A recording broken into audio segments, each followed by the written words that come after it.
आज सकाळी सकाळी उठून गॅलरीत गेले तर गॅलरीत भरपूर साऱ्या मधमाशा ज्या आहेत त्या मरून पडलेल्या होत्या आणि मग वरती मी पाहिलं तर मधमाशांनी मोठं असं 2 पोळे जे आहेत ते तयार केलेले होते. आता गॅलरीत जाणं आमचं भरपूर कमी होऊन जातं आणि वर्षातून एकदा तरी जे आहे ते मधमाशा इथे येऊन राहतात.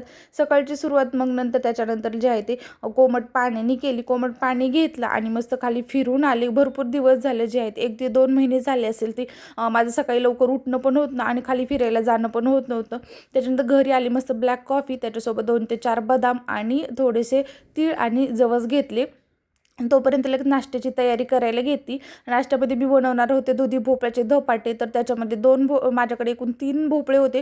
त्यातले 2 भोपळे जे आहेत ते मधून असे काळे पडले होते. ते म्हटलं नकोच घ्यायला, म्हणून ते दोन्ही भोपळे जे आहेत ते टाकून दिले आणि एक भोपळा होता त्याच्यात मग जे आहे ते धपाटे बनवायला घेतले.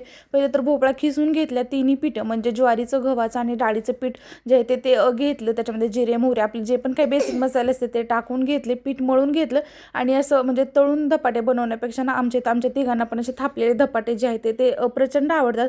त्यामुळे प्रत्येक वेळेस जे आहे ते मी थापून धपाटे बनवते. छान असं दही धपाट्याचा नाश्ता केला आणि त्याच्यानंतर मग घरातली कामावरून दुपारच्या स्वयंपाकाची लगेच तयारी करायला घेतली. कारण उशीर करत बसलं ना मग भरपूर उशीर होतो. मस्त अशी कांद्याची पात, भाकरी, भेंडी होती, सोबतच ताक बनवलं आणि थोडासा मुळा आणि टोमॅटो पण घेतलं सोबत खायला. त्याच्यानंतर संध्याकाळी ऋतूला घेऊन बाहेर गेले. तर त्याला आता नवीन ही सायकल त्याच्या बड्डेला आणलेली होती. तर तो खूप छान आता चालवतो. घरी आल्यानंतर जास्त काही भूक पण नव्हती कारण दुपारचं जेवण जास्ती झालं होतं. म्हटलं असं काहीतरी हेल्दी असं बनवावं.